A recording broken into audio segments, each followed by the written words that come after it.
नियम तब विद्युत क्षेत्र से न्यूमेरिकल का पार्ट 18 बताऊंगा। इससे पहले मैंने आपको न्यूमेरिकल का पार्ट 17 बता दिया था। वीडियो देखने से पहले यदि आप मेरे चैनल पर नए हैं तो प्लीज़ मेरे चैनल को सब्सक्राइब कर लीजिए, घंटी वाले बटन को प्रेस कर दीजिए ताकि मैं जो भी वीडियो बनाऊँ उसका नोटिफिकेशन आपको सबसे पहले मिले। तो बिना टाइम वेस्ट किया आज का वीडियो स्टार्ट करते हैं। तो आज देखते हैं आज का न्यूमेरिकल। तो कह रहा है ABC एक समबाहु त्रिभुज है जिसकी भुजा 0.05 मीटर है। कोनों ए व बी पर क्रमशः +50/3 × 10⁻9 सब -50/3 × 10⁻9 कूलाम के आवेश हैं। इनके कारण कोने सी पर परिणामी वैद्युत क्षेत्र की तीव्रता व दिशा क्या होगी। यानी ABC एक समबाहु त्रिभुज है। पहले हम बनाते हैं एक समबाहु त्रिभुज, देख लीजिए आप। समबाहु त्रिभुज मतलब ऐसा त्रिभुज जिसकी तीनों भुजाएं बराबर हों। तो देखिए यहाँ पर हम बना लेते हैं एक समबाहु त्रिभुज।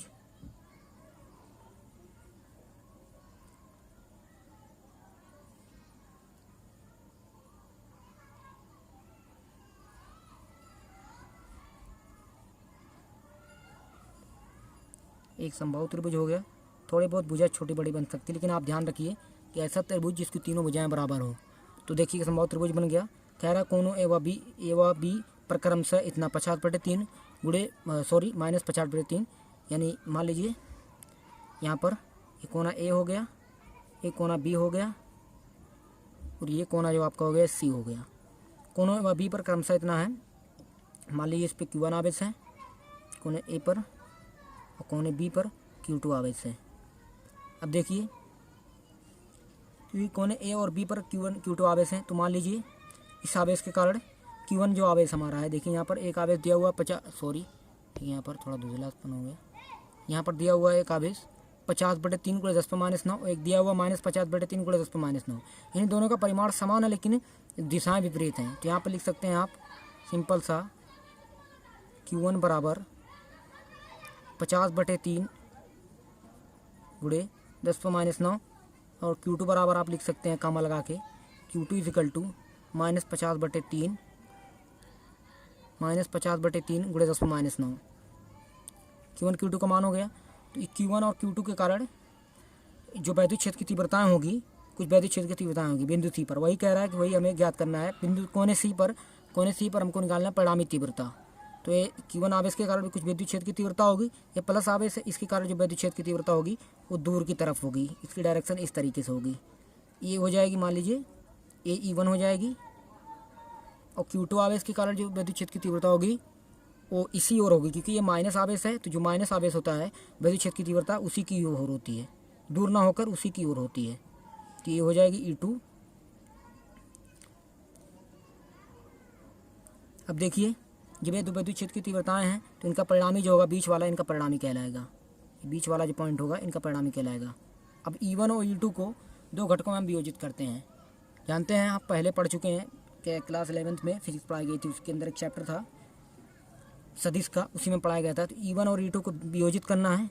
इस E1 को पहले हम वियोजित करते हैं। तो ये जो घटक है इसका एक घटक ये है, ये दो घटकों में वियोजित होगा। देखिए ऊपर की तरफ एक घटक जाएगा, एक घटक नीचे की तरफ आएगा। तो ये जो घटक है एंगल मान लेते हैं थीटा। जब इसको थीटा मानेंगे तो ये भी थीटा हो जाएगा। तो E1 को जब वियोजित करेंगे तो ये घटक ये वाला जो घटक है कोण से लगा हुआ है उसे कॉस थीटा से लिखेंगे। तो ये हो जाएगा E1 cos थीटा और ये ऊपर वाला जो हो जाएगा E1 sin थीटा हो जाएगा। जो कोण से नहीं लगा होगा वो हो जाएगा साइन में और जो कोण से लगा होगा वो कॉस में हो जाएगा। इसी तरह E2 को वियोजित करेंगे तो देखिए यहाँ पर ये वाला है, ये वाला एंगल लेंगे हम। तो जो कोण से लगा होगा वो हो जाएगा, ये देखिए इसी पॉइंट पे इसी को ले लेते हैं।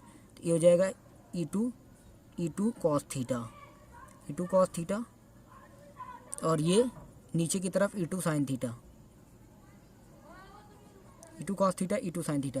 तो बिंदु सी पर परिणामी तीव्रता चाहिए। देखिए दोस्तों हम एक चीज़ बता दें आपको, जो E1 sin theta E2 sin theta है इनका परिमाण समान है लेकिन इनकी दिशाएं जो है विपरीत। आपको एकदम सा क्लियर दिख रहा होगा इसमें, इस पॉइंट इस फिगर के अंदर इनकी जो दिशाएं हैं, एक की तरफ ऊपर की तरफ एक की डायरेक्शन है, नीचे एक की डायरेक्शन नीचे की तरफ है। तो इनके जो दिशाएं हैं विपरीत हैं लेकिन इनके जो परिमाण है वो समान है। ठीक है, तो ये दोनों तो एक दूसरे को निरस्त कर देंगे, एक दूसरे के प्रभाव को। लेकिन E1 cos थीटा और E2 cos थीटा की दिशा दोनों समांतर एक ही दिशा में है, तो ये दोनों जुड़ जाएंगे। तो ये लिखेंगे बिंदु सी पर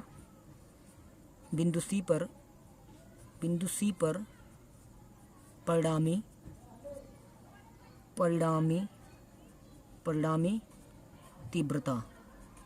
बिंदु सी पर हम परिणामी तीव्रता निकालेंगे तो हो जाएगा E C is equal to E1 cos theta plus E2 cos theta. अब देखिए दोस्तों, एक चीज़ और बता दें आपको, E1 का मान E2 के मान के बराबर होगा। क्यों बराबर होगा? E1 बराबर E2। और देखिए इसकी भुजा जो दी हुई है 0.05 मीटर दी हुई है। हर भुजा 0.05 मीटर होगी, ये भी भुजा 0.05 मीटर होगी। E1 बराबर E2 क्यों होगा? क्योंकि देखिए Q1 जितना है उतना Q2 है, केवल इनकी दिशाएं विपरीत हैं। Q1 जो आवेश है उसमें प्लस, Q1 जो आवेश है वो प्लस में है और जो Q2 है वो माइनस में है, तो बस इनकी दिशाएं विपरीत है, इसलिए E1 बराबर E2 होगा। E1 और E2 का मान समान होगा। हम E1 की जगह पे E2 रख सकते हैं, E2 की जगह पे E1 रख सकते हैं, कहीं भी यूज कर सकते हैं हम। E1 E2 बराबर होगा, तो यहाँ पर आप लिख दीजिए E C is equal to E1 cos theta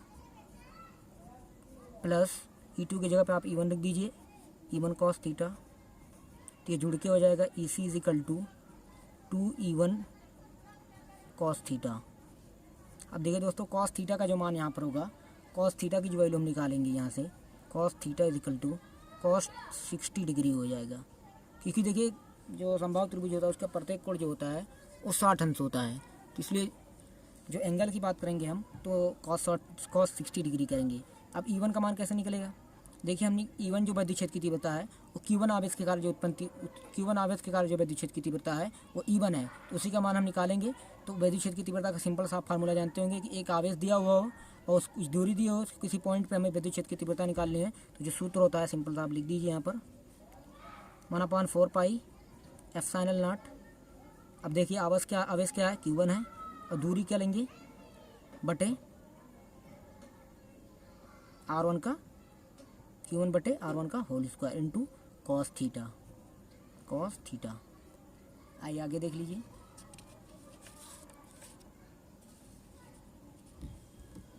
आगे देखिए E C is equal to 1/4 pi epsilon not का मान आप पुट कर दीजिए 9 × 10⁻⁹ और जो आवेश था उसका मान क्या था देख लीजिए, एक बार देख लेते हैं। 50/3 × 10⁻⁹ 50/3 × 10⁻⁹ बटे Q1 बटे, अब देखिए यहाँ से 1/0.05 का whole square into cos 60 degree. E C is equal to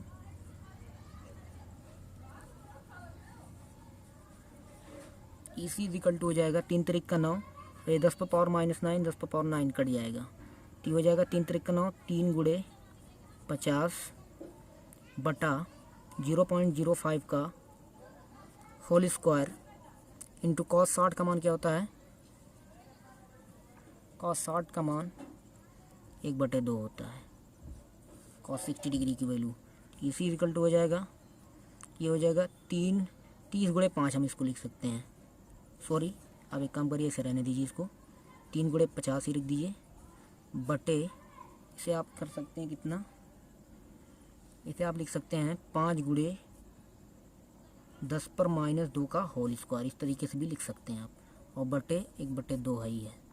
अब इसे लिख सकते हैं 3 × 50 बटे 25 × 10⁻⁴ × 1/2 और हो गया। अब देखिए यहाँ पर अगर कुछ मिस्टेक होगी तो हम बता देंगे आपको। 3 × 50 बटे ये 25 दूना 50 × 10⁻⁴ बराबर 3 × 10⁻⁴, ये 50 से कट जाएगा। आंसर देख लेते हैं, आप 1 मिनट में आपको बता देते हैं कि हमने सही लगाया है या रॉन्ग लगाया है, फिर हम देखते हैं मिस्टेक क्या है। 1 मिनट में आपको देख के बता दे रहे हैं आंसर कितना आ रहा है इसका।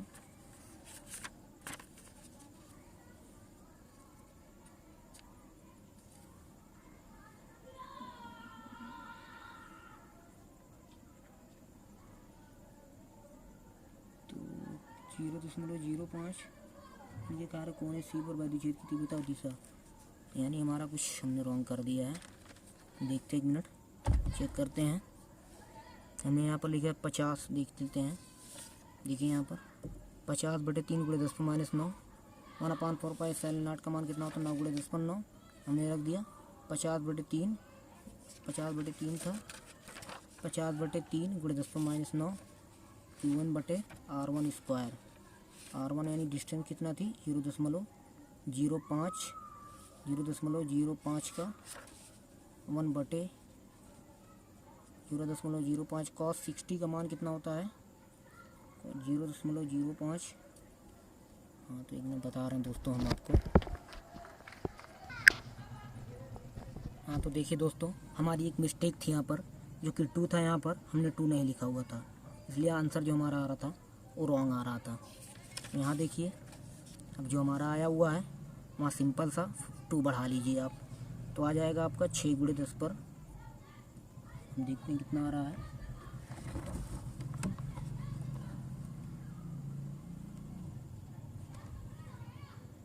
हाँ तो हमारा आज आ जा रहा है सिंपल सा, करेक्ट आंसर हमने मिला लिया है। 6 × 10 पर 4।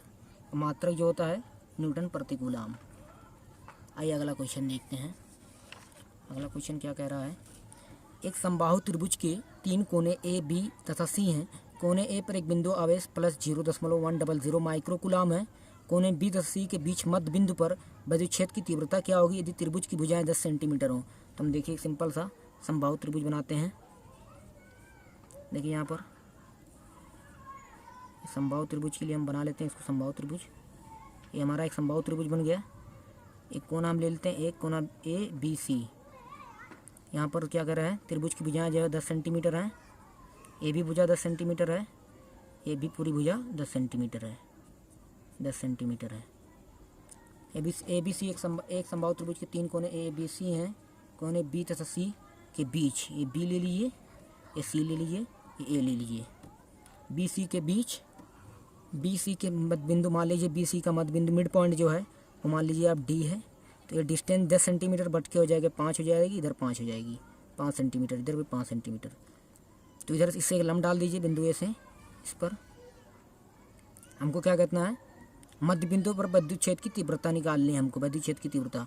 तो ये डिस्टेंस पता कर लेते हैं। हमने ये लंब डाला हुआ है परपेंडिकुलर, तो ये 90 डिग्री एंगल हो जाएगी। तो इधर पाइथागोरस प्रमेय थ्योरम लगेगा, पाइथागोरस थ्योरम। तो उसके यूज़ करके हम ए डी की लंबाई ज्ञात कर लेते हैं। तो आइए देखते हैं। तो ये हो जाएगा ए बी हमारा जो है, इधर से देख लेते हैं। ए बी स्क्वायर बराबर A D square plus B D square. हमको निकालना क्या है? हमको चाहिए ए डी स्क्वायर, वो ए डी चाहिए खाली। तो A B square minus B D square बराबर ए डी स्क्वायर। अब देखिए ए बी स्क्वायर कितना हमारा है? A B square, A B बराबर 10 है तो ए बी स्क्वायर 100 हो जाएगा। बी डी कितना है? 5 यानी 25 हो जाएगा, -25 equal to A D square. A D square बराबर यहाँ हो जाएगा हमारा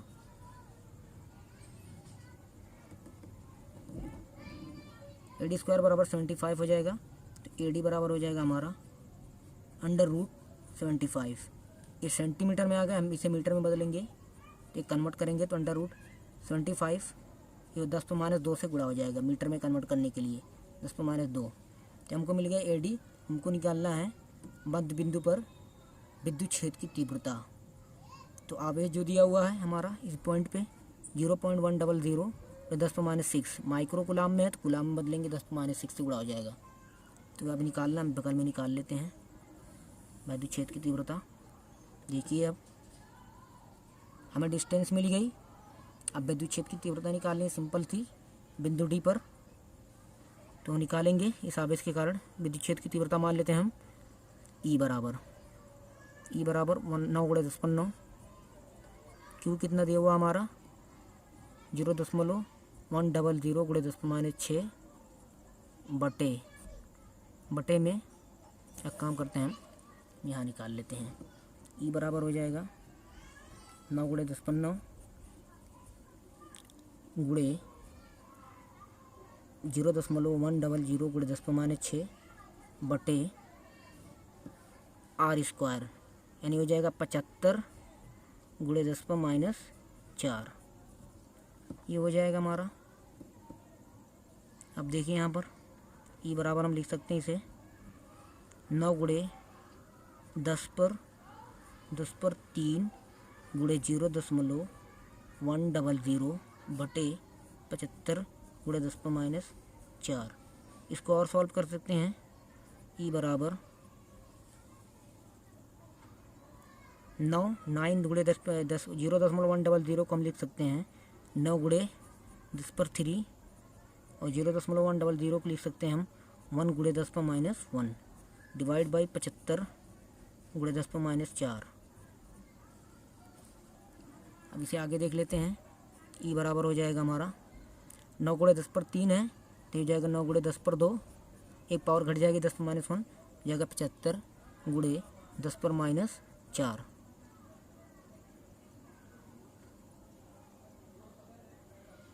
दस पर -4। अब 75 3 से काट दीजिए आप, 3 त्रिक का 9 बटे 15 गुणे यहाँ पर लिख दीजिए 10 पर 4 और गुणे 10 पर 2, क्योंकि 10 पर 2 ऑलरेडी थी। तो हो जाएगा ई बराबर